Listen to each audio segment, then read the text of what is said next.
Bueno, muy buenos días a todos y todas. Estamos en una nueva capacitación del ciclo de capacitaciones federales ABC Renatre. Gracias, Alfonso, nuevamente por estar presente. En esta oportunidad vamos a estar tocando un tema muy de actualidad, dengue y COVID. Para ello está el ingeniero Fernando Mocoroa y la doctora Gabriela Quintana. No sé, Fernando, si vos querés introducir a Gabriela, yo los dejo. Muchas gracias. Bueno, sí, antes de nada, gracias Gabriela por participar. Ella es doctora, trabaja para el CONICET, trabaja para la Facultad de Ciencias Naturales acá en Tucumán y aparte trabaja para el Instituto Nacional de Medicina Tropical. Es doctora, sabe bastante del tema, la verdad que es una persona que, bueno, primero gracias por participar y segundo que nos va a actualizar bastante en serio desde el punto de vista tanto biológico como técnico de cuál es la situación actual con dengue. Gracias Alfonso, gracias a usted y gracias a tú por permitirnos estar en esta charla. Hola, buen día. Gracias a todos por la presencia. Dale, Gaby, como quieras. Bueno, ¿qué tal? Buen día a todos. Muchas gracias por la invitación y por permitirnos difundir un poco la situación actual del dengue. Bueno, voy a presentarles. Cualquier cosa, no tengo problema en interrupción y que me consulten a medida que voy exponiendo. Bueno, la idea de conversar un poco de hoy era del dengue, pero por supuesto uno tiene que hablar del protagonista, que es la Aedes aegypti, ¿sí? Bueno, esperen que saque esto, que está molestando. Bueno, un poco para hablarles del principal protagonista de lo que de la importancia de la transmisión del virus de dengue. Tenemos al Aedes aegypti, como les comentaba. Este insecto es muy cosmopolita, aunque su origen es etiópico, y ha copado todo lo que son las zonas urbanas, suburbanas y rurales de, en nuestro caso, nuestro país, y de regiones tropicales y subtropicales principalmente. Este insecto es el vector primario, no solo del virus del dengue, que es el tema que nos atañe hoy, sino también de otras patologías que ya hemos presentado también en el país, como chikungunya, zika y fiebre amarilla urbana. La importancia de este insecto vector radica en que sus hembras son hematófagas, o sea, tanto machos y hembras se alimentan de jugos azucarados, de vegetales, pero la hembra, para poder madurar sus huevos, debe alimentarse sí o sí de sangre para obtener una proteína para su maduración. Lo importante de conocer la ecología de este insecto y la biología en general es que estos insectos tienen actividad diurna o crepuscular. Bueno, es muy fácil, ya muchos deben conocerlo en cuando se acerca a picar a uno, o sea, son bien negros y se les puede ver el rayado de las patas. En cuanto a lo que es en Argentina, la distribución de este insecto tiene su límite de distribución más, bueno, Argentina es el límite de distribución más austral, se encuentra, como verán acá en el mapa, muy bien distribuido en el territorio, se expande y se establece muy exitosamente cada vez en zonas más frías. Esto sucede no solo con el insecto de transmisor del virus del dengue, que es el Aedes aegypti, sino también con otros insectos que transmiten otras patologías zoonóticas, digamos. Si bien acá les muestro en Tucumán, en general en nuestro país, nosotros podemos encontrar este insecto, tanto lo que es adultos, las larvas y las pupas, que es el periodo de actividad que tiene este insecto, nosotros lo podemos encontrar prácticamente desde finales de octubre hasta principio de junio, es decir, estamos próximos en teoría a que desaparezcan al menos las formas adultas de las larvas y las pupas. Su periodo más activo generalmente es en esta época, ¿sí? Que es primavera y en otoño, generalmente son como dos picos que tienen en general estos insectos. Y obviamente tiene la máxima actividad en la estación húmeda. En el caso de los huevos, estos tienen una presencia, como verán en esta línea, continua, y esto significa que si bien no hay actividad de adultos, las últimas camadas de hembras que ponen huevo en esta época, para luego desaparecer con los fríos, ponen huevos de resistencia, que son los que quedan durante todo el invierno, y es generalmente este periodo el que tiene mayor importancia para los que trabajamos en salud pública, porque es el periodo que nosotros denominamos interepidémico, que es cuando hay que fortalecer todo lo que son los sistemas de control y de prevención y de hacer planificación para la próxima temporada de actividad. Estos huevos quedan resistiendo y cuando comienzan las primeras lluvias en septiembre, esos huevos pueden, pasado 1 o 2 semanas, dependiendo de las temperaturas también, puede inmediatamente eclosionar y allí se inicia el nuevo ciclo de población de este insecto. En el caso de, bueno, de lo que es la enfermedad de dengue, tenemos que en el país en general tiene un comportamiento epidémico. En el caso de Tucumán y algunas otras provincias no es endémico, como lo es, por ejemplo, en Salta, en Misiones principalmente. La transmisión se corta en invierno, como les dije, porque además desaparecen las poblaciones de adultos principalmente. Y en general es una patología que suele presentar ciclos de transmisión que se dan cada 4 o 5 años. Aunque puede presentarse obviamente según la zona, la temperatura y la precipitación, algunos casos periódicos. La importancia de esto, o para resaltar, es que si bien nosotros venimos presentando algunos brotes epidémicos en los últimos años, y principalmente el año pasado, que fue el de mayor casuística e intensidad que se presentó en el país, y no solo en el país, sino en toda Sudamérica, la importancia es que lo que nosotros venimos viendo es que este ciclo cada vez se va acortando un poco más y los brotes van siendo más intensos. Como les dije, la importancia de este insecto, la importancia sanitaria y epidemiológica, es debido a esa alimentación sanguínea que necesitan las hembras. Eso hace que estos mosquitos, al alimentarse de sangre y en particular sangre humana, los convierte en vectores. Es decir, ellos, a través de ellos, o sea, vectores significa que es un organismo vivo que adquiere algún tipo de patógeno que luego, cuando pica a los vertebrados, en este caso a los humanos, les pueden producir enfermedades.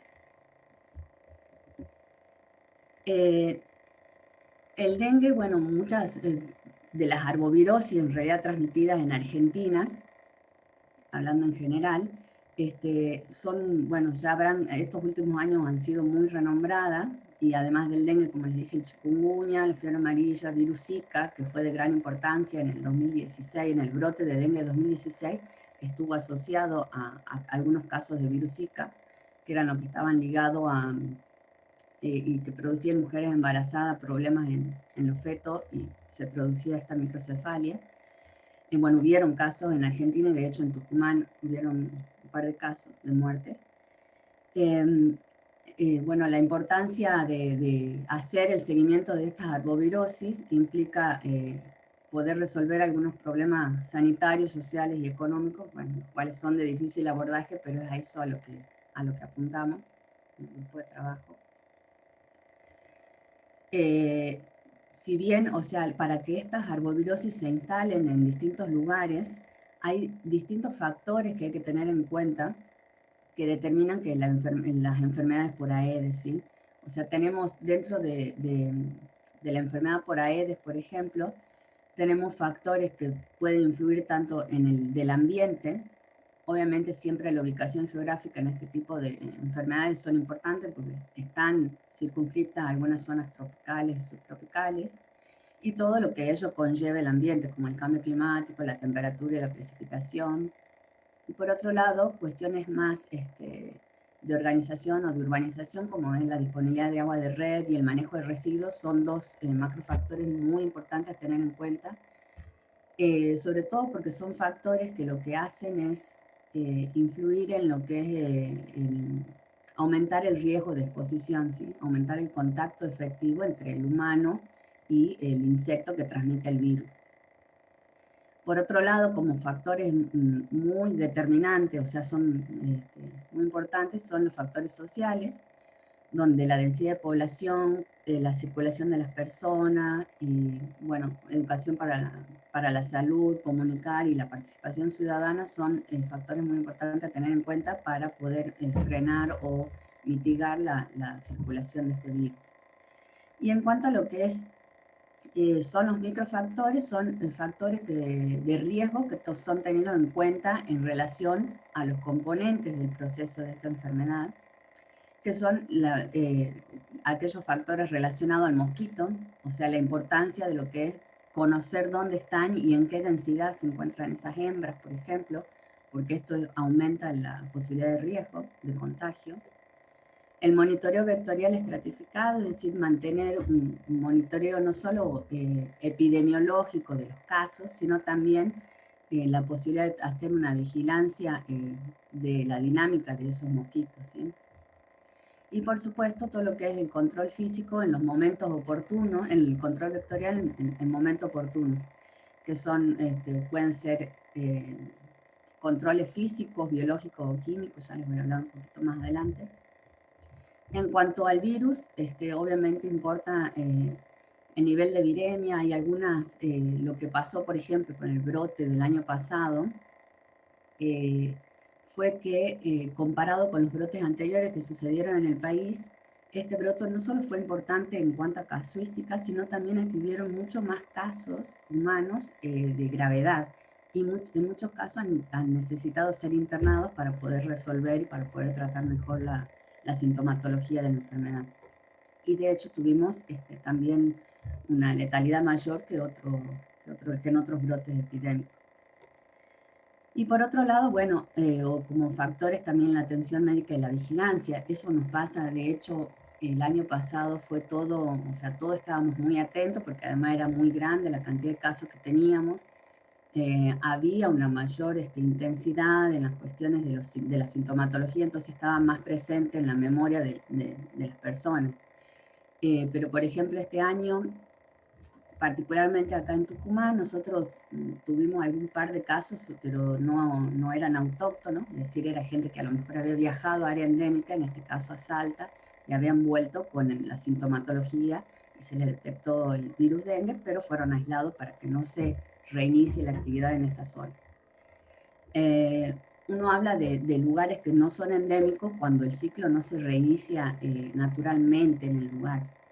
Nosotros, al menos particularmente en Tucumán y en otras zonas del país, uno necesita que una persona venga de algún lugar endémico donde adquiere el virus, se instala en su ciudad de origen, en este caso en Tucumán, y como nosotros sí disponemos, sí tenemos la presencia de la Aedes aegypti, es cuando la circulación viral se inicia y allí comienza una nueva etapa de contagio. En este caso tuvimos hace un par de semanas un pequeño brote en una zona de Tucumán que en realidad, haciendo la anamnesia en el lugar, se vio que en realidad estaba ligado a gente que iba a hacer trabajo justamente a la zona norte de Salta, trabajo en el campo, y que vinieron infectados y hubo un par de casos, o sea, no se lo llega, el sistema de salud, hasta que pensó nuevamente, o sea, no pasó ni un año y ya un poco nos olvidamos de esta patología. Bueno, también obviamente en la situación en la que estamos, que ya Fernando les hablará de COVID, obviamente lo primero que uno piensa con sintomatologías tan parecidas que tienen estas patologías, se pensaba más en COVID, se le hicieron los test de COVID y le daban negativo, hasta que alguien dijo, bueno, capaz que puede ser dengue, y fue que se hizo el testeo para dengue y efectivamente todos esos casos eran positivos para dengue. Pero bueno, no pasará a mayor esta vez, porque ya estamos a finalizar la etapa activa de este insecto vector, y además, muy difícilmente este tipo de enfermedades virales se dan todos los años, sino que se presentan pequeños brotes hasta que aparecen determinados factores que hacen que se produzca un gran brote epidémico. El mecanismo de infección, bueno, todos sabemos que es una vez que el insecto vector adquiere el virus a través de un hospedador vertebrado, que en este caso somos nosotros, puede retransmitirlo a otra persona y así se inicia el ciclo. En el momento de picada de estos insectos, estas hembras son como muy silenciosas en realidad, porque en realidad cuando nos están picando muchas veces no nos damos cuenta, porque en su saliva tienen anticoagulantes y analgésicos que hacen que uno no se entere que nos está picando para poder alimentarse completamente. Ya que si ella no termina su alimentación, lo que hace es seguir buscando una fuente de alimento para poder cumplir con su ciclo. En el caso, bueno, un poco para que uno tenga una idea, como para saber que es importante ver el periodo de incubación, en realidad, porque si aparecen casos, yo ya sé que en determinada cantidad de días, que son el periodo de incubación que se produce en el mosquito que se alimenta y adquiere el virus, pasan más o menos 5 a 8 días en este humano cuando vuelve a picar el mosquito. En 4 días uno ya puede llegar a tener una sintomatología marcada y ese es el momento, esos 4 días siguientes a la picadura, el momento de mayor viremia. Esto significa que es en este momento donde si nosotros somos picados por otros Aedes aegypti, adquieran el virus y puedan transmitirlo a otras personas, ¿sí? Bueno, estos insectos, como es importante también saber que están muy adaptados a nuestra forma de vida, o sea, son insectos netamente domiciliarios o peridomiciliarios, es decir, lo encontramos adentro y afuera de la casa, tiene una estrecha relación con nuestra forma de vida. Acá tenemos algunos insectos posados en vegetación. Estos, por ejemplo, son los lugares típicos que uno puede encontrar. Uno siempre piensa en Aedes y piensa que es solo fuera de la casa, y en realidad dentro de la casa tenemos numerosos posibilidades o sitios potenciales de cría que no revisamos. Como por ejemplo muchas veces nos pasó que en la heladera, en la parte baja, es como cuando condensa cuando condensa se forma una pequeña capa de agua en unas bandejas que hay debajo o detrás de la heladera. Bueno, esas son zonas, por ejemplo, ideales para la cría de Aedes aegypti, y son lugares que uno no revisa.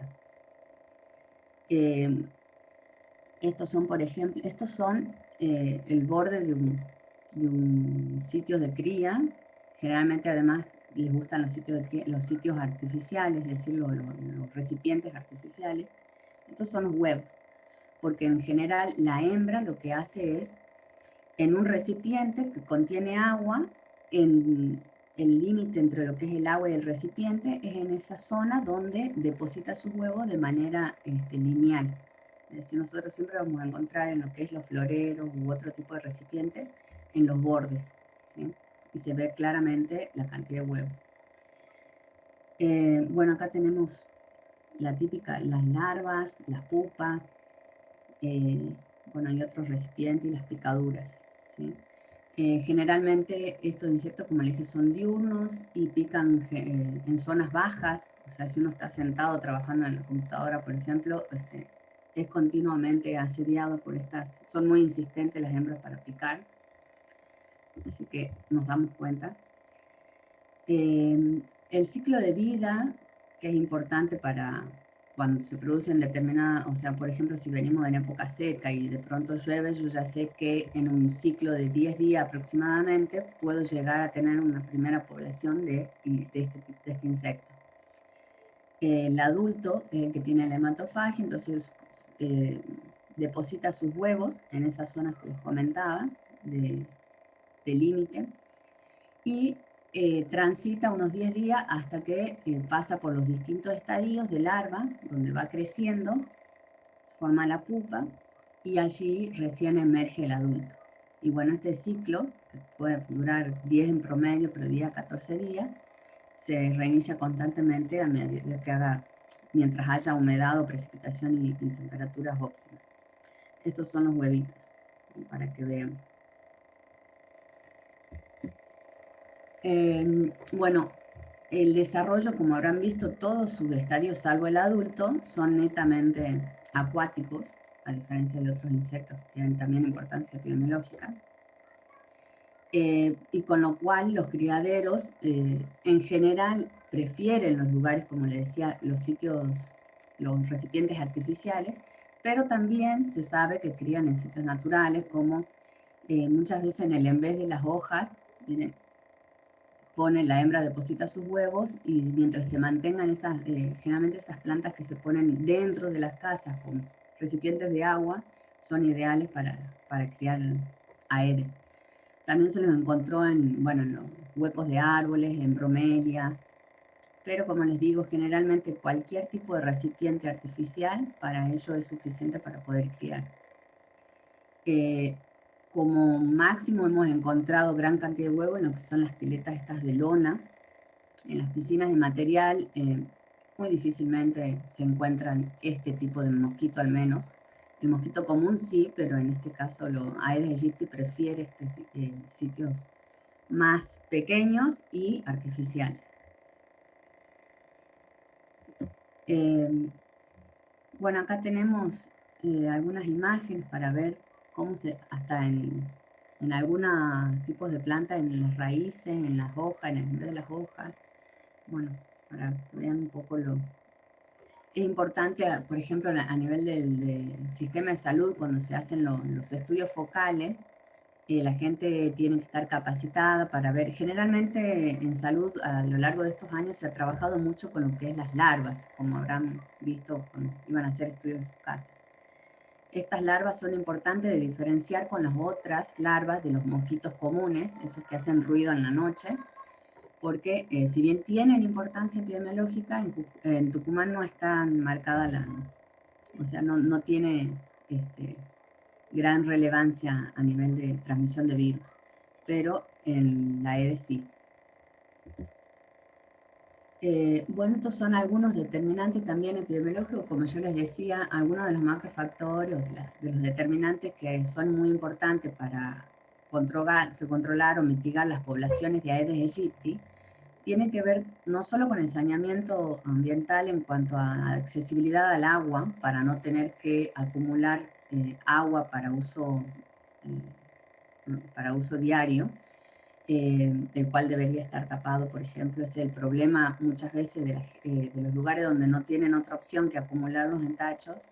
El problema es que esos tachos casi siempre se encuentran rota la tapa o no están tapados, y eso es algo tan sencillo como tapar, puede disminuir muchísimo lo que es la población del vector. Y por otro lado, muchas veces, o sea, esta es una enfermedad que no tiene, o sea, no es que tiene, no diferencia entre distintos tipos de ambientes, pero sí, o distintos grupos sociales, sino que el problema que ocurre en algunas áreas donde la disponibilidad de agua o de recolección de basura es insuficiente, se producen el vaciado de basura en lugares donde hay agua, y en realidad eso lo que genera son más sitios potenciales de cría disponibles para ese vector. Entonces aumenta la capacidad de carga del lugar. Bueno, esto es como para que sepan, esos huevos de resistencia permanecen durante todo el invierno, como les decía, toleran bajas temperaturas y la desecación. Los huevos son un gran problema para los programas de control, como les decía, sobre todo porque a lo largo de estos años se ha trabajado mucho con lo que es la larva, pero del huevo poco y nada se tenía ese control. Por lo tanto, hay una falta de disponibilidad de programas que incluyan al control de huevo, lo cual sería muy óptimo, porque yo, como les decía, en la etapa de seca o en la etapa de invierno, si uno pudiera hacer intervenciones en ese momento, que es el periodo que hay entre epidemias, sería algo muy efectivo para mitigar las poblaciones venideras, porque en realidad si uno trata los huevos que han quedado de la estación anterior, puede demorar la generación de nuevas poblaciones de insecto vector y disminuir sobre todo la abundancia de ese insecto. Básicamente los programas de la lucha antivectorial están basados en lo que es, primero, se hacen medidas comunitarias, que son los controles focales que se hacen en casa, los famosos descacharreos, ¿sí? O descacharrados, depende del lugar, donde hay una participación activa de la población. Hoy por hoy hay mayor participación y un poco más de llegada, justamente por el brote del año pasado que ha sido tan masivo, entonces, si bien la gente al año se olvida un poco, lo tiene más presente, o sea, ha quedado un poco más de información en cada uno de nosotros. Básicamente estas medidas constan del control mecánico, es decir, eliminación directa del criadero. Lo que no se usa y no sirve debería ser eliminado y de una manera correcta. Y obviamente ligado a esto tiene que haber campañas en los medios de difusión masiva, ya sea en radio, televisión, educación a la comunidad, en las escuelas. Esto se ha complejizado un poco, obviamente, con el tema de la pandemia. De hecho, fue uno de los motivos también por lo cual creemos que el brote del año pasado fue tan intenso. Todos estábamos en casa, entonces era mucho más fácil acceder a las fuentes de alimento para los insectos que estaban en nuestras casas. Y bueno, luego tenemos como medida de protección las medidas personales, que son lo que todos ya conocemos, como protección a través de barreras físicas o mosquiteros. Obviamente esto no está accesible a todos, pero bueno, es una de las barreras más eficientes. Y químicos en el caso de de los repelentes y algunos espirales o protección, por ejemplo, a través de telas. También tenemos como tercer medida el control biológico. Esto sí está usado, es usado por el sistema de salud pública en el caso de de control, por ejemplo, con enemigos naturales, tener renacuajos, copépodos, el BTI, el famoso BTI, eso es muy efectivo, insectos o peces. Y como cuarto medida de protección tenemos lo que es la lucha química. El control químico en realidad generalmente se indica a través del programa nacional, es de último recurso. ¿Y por qué es de último recurso? Porque en realidad tiene un tope de eficiencia, ¿sí? Uno sabe que entre un 30 y un 40% es eficiente, además tampoco se puede más de 2 o 3 veces por temporada, vemos que el insecto empieza a adquirir resistencia, como sucede en muchas de estas especies perjudiciales. Y las cosas que son bastante efectivas se pueden usar, por ejemplo, el herbicida o adulticida, pero generalmente esto se usa en momentos epidémicos, es decir, ante la aparición de brote es cuando se hacen los famosos bloqueos en las casas, en las viviendas y en las manzanas alrededor, porque se trabaja por manzana debido a la forma de movimiento que tiene este insecto. Algo que es muy usado y es eficiente, pero si se usa de manera correcta, son las famosas estas disquetas que se cortan uno debería tener, o sea, está estipulado el tamaño en cuanto a la superficie. Por ejemplo, esto suele usarse y no son nocivas al humano, en el caso de cuando la gente acumula agua, por ejemplo, para consumo o para aseo. Bueno, pero sí es nuestro último recurso como control. Bueno, en cuanto a las acciones de control vectorial, las desventajas en realidad que tenemos, o sea, lo ideal sería un saneamiento ambiental óptimo, lo cual obviamente es costoso, en realidad no asegura la eliminación total de criadero, con lo cual siempre tenemos que recurrir a la parte de control mecánico, es decir, eliminación manual del criadero. Y en este caso no garantiza tampoco la participación y colaboración de la comunidad, lo cual nosotros vemos que cuando la comunidad está abocada y atenta a la presencia de este insecto es cuando más efectivas son las medidas. Y bueno, y la aplicación de químico, el problema que, como les comentaba, el incremento de la resistencia es cada vez mayor. También se produce un deterioro ambiental porque muchas veces las aplicaciones no son realizadas por personal idóneo, entonces a lo mejor no saben que con determinada la cantidad, o sea, la cantidad y el tamaño de la gota, por ejemplo, es muy importante para la aplicación de estos insectos y conocer en qué lugares ellos están, porque generalmente se refugian, entonces a lo mejor hace uno una mala aplicación y pierde efectividad y lo único que se genera es más resistencia. Bueno, para nosotros el pilar fundamental en las estrategias de prevención sigue siendo la participación comunitaria en el control alternativo de Aedes aegypti, y es beneficiosa, como les decía, para disminuir el número de recipientes potenciales. En este caso también lo difícil es, en muchas zonas del norte de nuestro país especialmente, es muy difícil a veces evitar que la gente acumule residuos. Muchas veces hay gente que acumula no sé, distintos tipos de basura, entre comillas, que luego utilizan o reciclan o llevan a algún lugar. Entonces son casas que están constantemente con material en desuso o acumulado.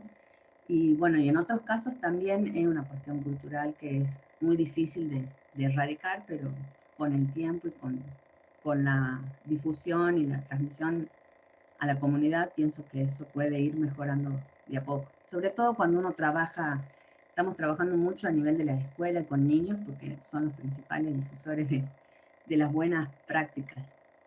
Bueno, promover las conductas eficaces y aceptadas por la comunidad, intervenciones educativas, como les decía, como parte de un plan integral. Hemos tenido algunos proyectos a nivel nacional que son trabajos con municipios, en los cuales nosotros hicimos difusión y capacitación en escuelas y trabajar con los niños, y tiene muy buen efecto. Y bueno, tratar de hacer participar obviamente al ámbito domiciliario. Bueno, quedo abierta en realidad a cualquier consulta, pregunta que puedan hacer. Me parece que a veces es más eficiente que ustedes pregunten o las dudas que tengan. Bueno, Gaby, muchas gracias primero por la presentación bastante clara. Por favor, las preguntas las escriben en el chat, así le vamos haciendo a la doctora, que tiene otra reunión, así que si tiene alguna duda de dengue, por favor. Una sola cosa yo para aportar, tengamos en cuenta dos cosas. Ya hablaba después de septiembre que se reactiva el ciclo. Coincide justamente esa época con el comienzo de cosecha nuestra. Entonces no es un dato menor el tema de las medidas preventivas, ya que coincide con el ciclo de cosecha nuestra. Y la otra, una recomendación más que técnica, ella habla de barrera física con el tema de tela mosquitera. Bueno, en mi caso, y cuento mi experiencia personal, yo he probado diferentes tipos de tela, plástica, metálica y de aluminio. Y la verdad que en la relación precio-calidad recomiendo siempre comprar la de aluminio, porque es la que más dura y no la tenés que estar cambiando por ahí todos los años con una tela plástica, bien, que va a ser más barata, pero la tenés que cambiar más regularmente. Y más si tiene una ventana que da el sol, por ahí recomiendo la tela de aluminio. Es una recomendación técnica que por ahí no tiene nada que ver con el ciclo. No, pero sí es importante eso, porque además vivimos todos en zona subtropical donde hay mucha humedad y temperatura y eso daña más el material. Entonces es importante. Ahí, una recomendación simplemente técnica, digamos, sí, la mía.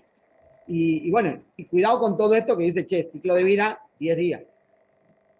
Cortísimo. Arranca una lluvia en septiembre y en 10 días podemos tener Mira, tenemos 3 meses, junio, julio, agosto, para poder hacer revisión de nuestros lugares de trabajo, de nuestros lugares donde vivimos, para poder o sea, sacar esos huevos. En general uno se hace el cepillado, un buen cepillado y eliminar material, vamos a tratar de disminuir para cuando comience la lluvia en septiembre.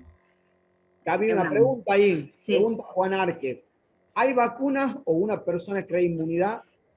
Ese es otro problema, que en realidad no hay vacuna. Sí hay, ahora justamente en estos meses hubo entró en nueva fase unas vacunas que me olvidé el nombre del laboratorio en este momento, pero está resultando bastante efectiva. Es muy difícil la vacuna en realidad porque, no sé si ustedes se recuerdan, hay 4 serotipos, con lo cual la vacuna tiene que ser óptima para los 4 serotipos, si no, no sirve para nada. Uno se puede inmunizar si yo padezco dengue y me tipifican el virus de la cepa 1, entonces yo soy inmune de por vida a esa cepa, pero no a las otras, a la 2, a la 3 y a la 4. Acá en Tucumán, por ejemplo, circula la 1 y la 2, y en general en el país están la 1 y la 2, y la 3 está en Misiones y en Buenos Aires también. Entonces, son lugares donde, como hay mayor circulación, hay que tener un mayor control y detección temprana en caso de que haya sintomatología, porque uno puede desarrollar dengue grave si es que ha tenido una cepa y de pronto tiene otra. Aunque con cualquiera de cada una de esas cepas uno puede desarrollar dengue grave se agrava si tiene una segunda entrada de cepa. Otra pregunta, Gaby, ¿cómo se contagia de persona a persona? No existe el contagio. No, acá no tenemos, es una enfermedad transmitida por vectores sí o sí. El virus necesita cumplir un ciclo extrínseco que se llama en el insecto para hacerse infectivo en el momento de transmisión con la saliva en el humano. Sí o sí, nosotros necesitamos para enfermarnos un insecto que aplicado a otro enfermo y adquirido de esa forma el virus, nos transmite a nosotros que estamos sanos. Sí o sí necesita ser transmitido por el vector. Casa, entiendo, en la misma casa que si hay un insecto vector, no sé, me contagia a mí, me puede picar a mí, vos decís, che, yo le contagié a mi señora, ¿no? En realidad no he sido yo, sino el mosquito que estaba... Claro, exactamente. Generalmente si hay un positivo en casa, lo conveniente es, de hecho, en este brote hubieron familias enteras que estaban contagiadas. En cuanto se confirma uno de los casos, es conveniente que esa persona se aísle, lo cual implica que se proteja para evitar que un insecto lo pique y pueda transmitir el virus a otro familiar. Ok. Mariana, ¿respondió a la pregunta? ¿Alguna otra pregunta?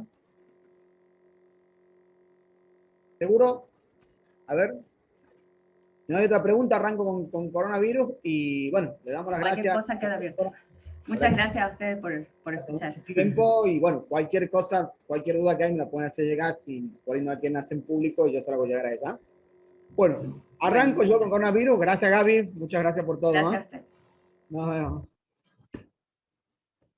Bueno, actualización de COVID y dengue. Bueno, básicamente la verdad que hay mucho el tema hablado. Simplemente quiero actualizar algunos conocimientos básicos. Esto lo hemos visto el año pasado y la verdad que lo quería repetir. Esto que estábamos hablando desde el punto de vista de una secuencia laboral. Un poco era esto: ¿qué tengo que hacer antes de salir de casa? ¿Qué tengo que hacer traslado? ¿Qué tengo que hacer en la entrada en la empresa? El trabajo a campo, el trabajo en oficina, el uso de espacio común y la actividad con terceros. La verdad que si alguien me preguntaba, yo esperaba que este año esto hubiera variado un poco. La verdad que ahora con el nuevo decreto poco y nada varía. Tenemos que estamos en una etapa bastante complicada con la enfermedad esta. Ustedes saben, estamos en situación crítica con las camas, entonces más que nunca esto de cuidarnos y de hacer esta secuencia laboral toma importancia, ¿sí? Cuando yo hablo fundamentalmente de secuencia laboral, ¿a qué me refiero? A esto fundamentalmente. ¿Qué debería hacer antes de salir de mi casa? Más que nunca desayunar correctamente, una persona bien alimentada, una persona que está sana y tiene menor riesgo de ser contagiada por cualquier cosa, ¿sí? Higienizarse correctamente, lavado de manos, no le voy a explicar cómo se lavan las manos, creo que todo el mundo sabe, 40, 60 segundos, sí o sí con jabón, esto lo saben, el agua sola no elimina el virus, sino tiene que ser con jabón. La toma de temperatura corporal y usar el tapaboca antes de salir, esto ya sabemos, tapaboca, barbijo, bueno, hay una enormidad de cuestiones que esto ya lo saben, no lo voy a explicar, cómo tiene que ser colocado el tapaboca correctamente, que tiene que ser completo, si uno lava lo puedo lavar, cómo lo toco, bueno, esto por ahí creo que ya todo el mundo lo sabe, ¿sí? ¿Qué es importante tener en cuenta? Cuando me traslado al trabajo, respeta la distancia social, siempre con el tapabocas colocado. Los colectivos tienen que tener una capacidad máxima y respetar los espacios marcados, no viajar de parado. Esto ya después les voy a mostrar, hay una pequeña página, voy a ver si la puedo mostrar, en la cual figura cómo se traslada, se puede llegar a transmitir el virus a través de la saliva en un colectivo que esté cerrado o no, ¿sí? Disminuir el contacto con superficies posibles de contaminación, ¿sí? Usar alcohol gel, no llevarse las manos a la cara, esto ya lo sabemos, ¿sí? Y en lo posible siempre, bueno, viajar con la ventanilla bajada. Esto depende mucho de la temperatura invernal también. Al hacer la entrada a la empresa o institución, tenemos que seguir con el control de temperatura, usar el tapabocas en todo momento, el lavado de manos, la desinfección, la higiene del puesto de trabajo, y esto que sí o sí lo tenemos que evitar nuevamente, que es evitar el contacto social, digamos, ¿sí? No compartir elementos de trabajo personales. Bueno, y pongo la aplicación Cuidar, algo que se ha vuelto, por ejemplo, en el caso del empleado del Estado, para demostrar que somos trabajadores esenciales. Esto quiero hacer un hincapié, sobre todo en la entrada de la institución, que es lo que me pasa. Por ahí voy a algunas empresas y resulta que el portero, quizás que es quien más expuesto está, no tiene protección ocular, digamos, tiene simplemente un barbijo. Recomiendo fuertemente, por favor, que el portero, el fichero, aquella persona que tenga mucho contacto con gente, tenga una protección ocular. Puede ser una máscara facial o puede ser un antiparras de buena calidad.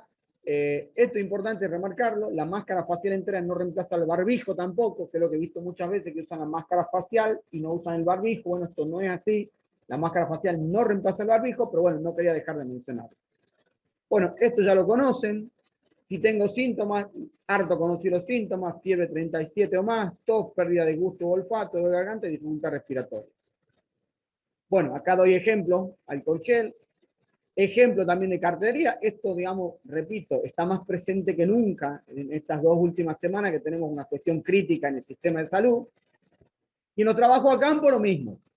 Utilizar elementos de protección personal, no compartir la botella de agua con los compañeros, los cosecheros vayan directamente a los lotes asignados, los carros de acopio contar con elementos de higiene y seguridad, fundamentalmente alcohol, ¿sí? No trabajar juntos o de a pan en la misma hilera, establecer cuadrillos o grupos de trabajo delimitando las zonas, y el personal que recibe la fruta, lo que yo un poco le mencionaba, con protección ocular. Organizar el trabajo, reducir el número de personas en la misma parcela o sitio. Bueno, ejemplo de protección, fíjese en la de la derecha, es algo que yo no quiero que pase, que esto de no usar barbijo, lo correcto sería de la persona de la izquierda, que tiene la máscara facial, pero tiene el barbijo respectivo. Otro ejemplo de protecciones oculares, ¿sí?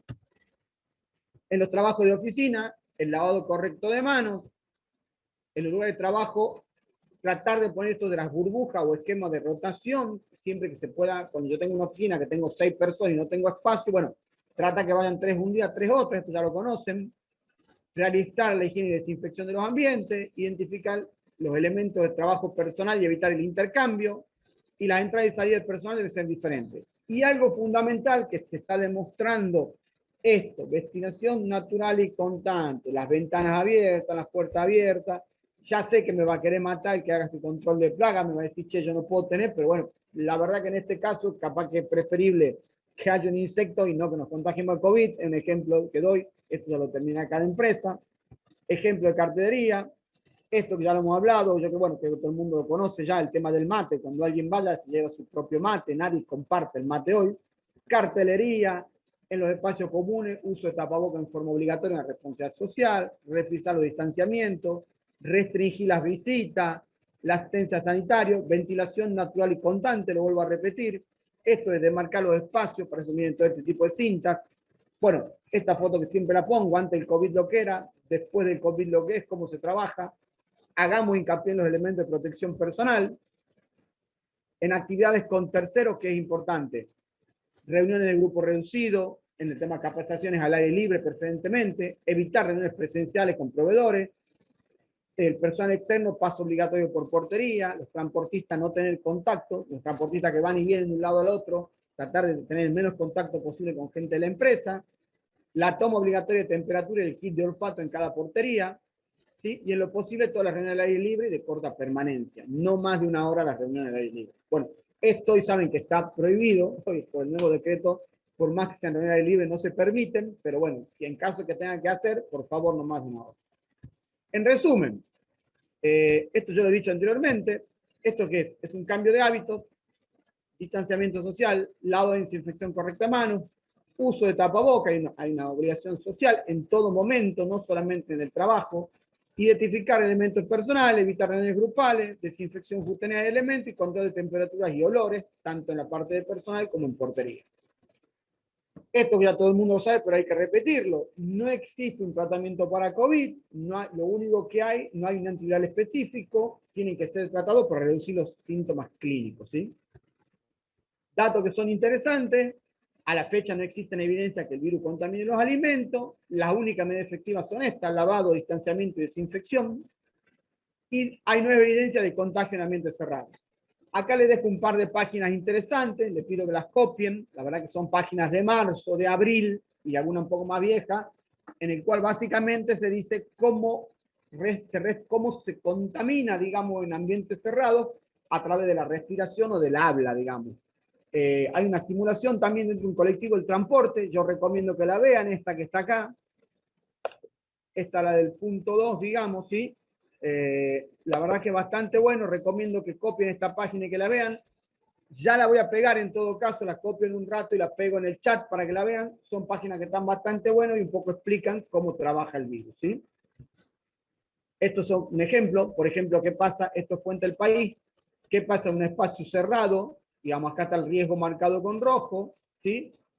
También, ¿qué pasa cuando está ventilado y qué pasa cuando tengo las ventanillas abiertas y hay circulación? Fíjense que son bastante claros los gráficos, es decir, cuántas renovaciones por minuto hay, qué pasa si yo tengo una ventanilla abierta, si voy andando. Bueno, la verdad que está bastante bueno el artículo, yo recomiendo que lo vean, ¿sí?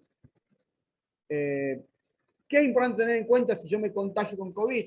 Si soy diagnosticado, si tengo síntomas, siempre dar aviso al personal superior. Tengamos en cuenta, me ha pasado hace poco a mí en una unidad de INTA, alguien que ha tenido síntomas y me ha dado aviso. Y nos terminó suspendiendo el campo y toda la actividad por 2 semanas, porque esa persona no dio aviso. Esto es importante. Dar aviso si tengo síntomas o si he tenido contacto estrecho, ¿sí? ¿Qué significa contacto estrecho? También muchas veces se ha planteado. Contacto estrecho es la persona que tiene que haber estado más de 15 minutos a menos de 2 metros de distancia, sin tapabocas en un ambiente cerrado, dentro de las 48 horas previas al inicio de un caso probable de confirmación de COVID. Básicamente, más de 15 minutos, sin tapabocas en espacio cerrado. Eso significa un contacto estrecho. Contacto estrecho es, yo voy al almacén y justo me entero que mi almacén va a tener COVID. No, no es contacto estrecho. A menos que ya toque 15 minutos en el local, a menos de 2 metros y sin tapabocas. De ahí que la importancia es siempre usar el tapabocas, ¿sí? Este es un programa de incubación, digamos, ¿sí? Estoy con una persona, fui al examen, ojo, el examen tiene que pasar X número de días. No es que yo hoy estoy en contacto estrecho, mañana me hago el examen, porque posiblemente me dé negativo, pero al 10º día me va a dar positivo, ¿sí? Recomendaciones específicas, ya lo saben, mantener una adecuada higiene, estornudar y cubrirse, disponer de recipientes, lavarse las manos. ¿Qué más? Con el higiene de manos, esto ya lo sabemos de memoria, pero bueno, hay que mencionarlo siempre, agua y jabón, después de manipular basura, antes de comer, ¿sí? Desinfección ambiental, y esto sí me quiero hacer un poquito, ventilar regularmente los espacios de trabajo, no solamente los espacios de trabajo, sino en mi casa también, abrir las ventanas, recambio de aire mediante la abertura de puertas y ventanas que produzcan circulación cruzada de aire. Importante contar con un programa identificado de limpieza y desinfección de toda la superficie, solución desinfectante, ¿sí? Evitar el barrido, limpieza en seco, ya que favorece la dispersión de vehículos polizados, no usar plumero, escoba ni escobillo, porque eso levanta tierra, un dicho en criollo, ¿sí? Cambiar el agua de los baldes, el sentido de limpieza en una dirección secuencial de la zona más limpia a la más sucia, evitando retroceder. Estos son cuestiones. En resumen, limpia, ventila, desinfectar tu puesto de trabajo. Creo que básicamente tengamos en cuenta esto, ventilar, nos hagamos acorde. Yo sé que la palabra, ay, que el frío, que me hace frío, pero vamos pensando seriamente esto de ventilar. Y bueno, y acá puedo dar un ejemplo de las líneas de emergencia. En este caso son las de Jujuy, Salta, Tucumán y Catamarca. De todas formas, cada uno tenga a mano su línea de emergencia. El cronograma de incubación, como les decía, ¿sí? Juan estuvo en contacto con el COVID el día 0, dice. El día 5 se hace la primera prueba, le da negativo. El día 8 pensamos que no tenía COVID, se ha ido a una pequeña reunión, ha contagiado a otra gente. En realidad, al 10º se vuelve sintomática y da positivo, digamos. Por eso es importante, cuando tenga un contacto estrecho, esperar 14 días, ¿sí? En caso de contacto estrecho. Bueno, esto que lo digo, el coronavirus nos muestra que las personas no somos islas, sino que estamos en comunidad, y lo que nosotros hagamos, nuestras acciones van a tener incidencia sobre el resto de la sociedad. Yo dejo de compartir y dejo abierto a preguntas y respuestas por mi parte. ¿Alguna pregunta, alguna duda, por favor?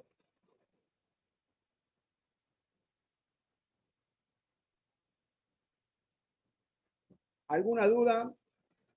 Algo que me parecía importante mencionar, el COVID, según los nuevos decretos, sigue siendo considerado una enfermedad profesional desde el punto de vista laboral. Por ende, si alguien tiene COVID, va a ser reconocido por la ART, para eso tiene que darle a la ART, la empresa, ciertas condiciones, un dato actualizado, tiene que dar una constancia de DISPE, tiene que tener el estudio, digamos, que oficialmente tenga COVID, no es que un laboratorio privado lo pueda hacer, sino tiene que decir una entidad oficial que tenga COVID, y tiene que tener la dispensa, que es un certificado, por así decirlo, por parte de la empresa, en la cual figura los horarios que trabaja, todo esto. Fernando. Bueno, sí. Javier de Catamarca, ¿cómo te va? Sí. Una consulta relacionada a eso que estabas hablando en cuanto a la cobertura de ART. Vos sabrás que muchos de las personas que trabajan en INTA y que cumplen funciones de campo, por eso les dificulta el tema de la tecnología, por decirlo de alguna manera, y con el tema de la aplicación Cuidar, muchas veces tenemos problemas con que la usen, bajen la Sí. aplicación. ¿Tiene validez un formulario que ellos puedan firmar diariamente? Yo sé que es engorroso el tema de archivar papeles, pero ante la RT, ¿tiene validez el formulario de forma escrita, que no sea el digital de la aplicación?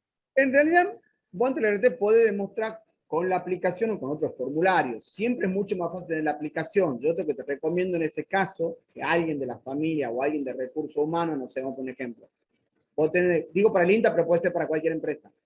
Tenés 5 personas de campo que no manejan tecnología. Entonces, lo que hace es que el de recursos humanos le baje la aplicación en algún teléfono un día y ellos la traten de actualizar. Es más fácil, porque legalmente lo corresponde.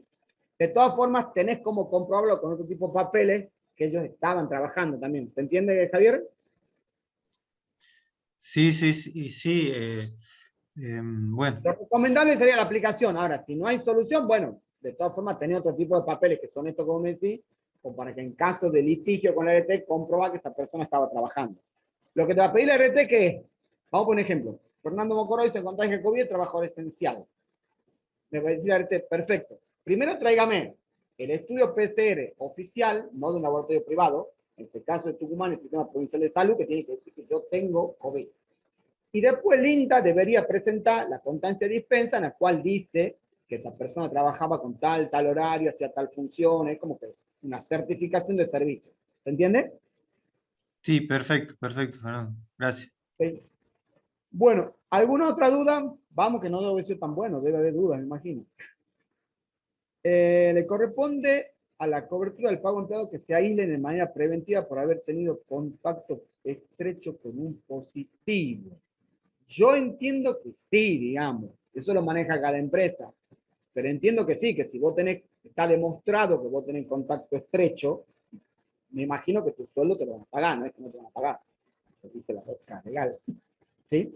No es que no te pagan porque vos tengas contacto estrecho, ¿te entiendes? Es decir, no es que vos tenés contacto estrecho y no te pago, no. A ver, pongamos un ejemplo, yo trabajo en un empaque, declaro haber tenido contacto estrecho, no sé, con mi señora, por ejemplo, mi señora aparece con COVID, vamos al ejemplo, es contacto estrecho, porque seguramente con mi señora debo estar más de 2 horas, más de 15 minutos, sin tapabocas y en un ambiente cerrado. Bueno, se espera eso. En este caso, yo soy contacto estrecho y sí, me imagino que la empresa me tiene que seguir pagando la cobertura del pago de empleados. Está Marilina, no sé si está respondida a la pregunta, ¿me puede hacer un ok? Bueno, ¿alguna otra duda? No creo que no haya. Recomiendo las páginas estas, las voy a poner ya, me aguantan un segundo. Me voy a poner ya las páginas para que queden claras las páginas estas que les digo que están muy buenas. Las voy a copiar en el link. Voy a sacar una foto. Bueno, ¿alguna otra duda? Vamos.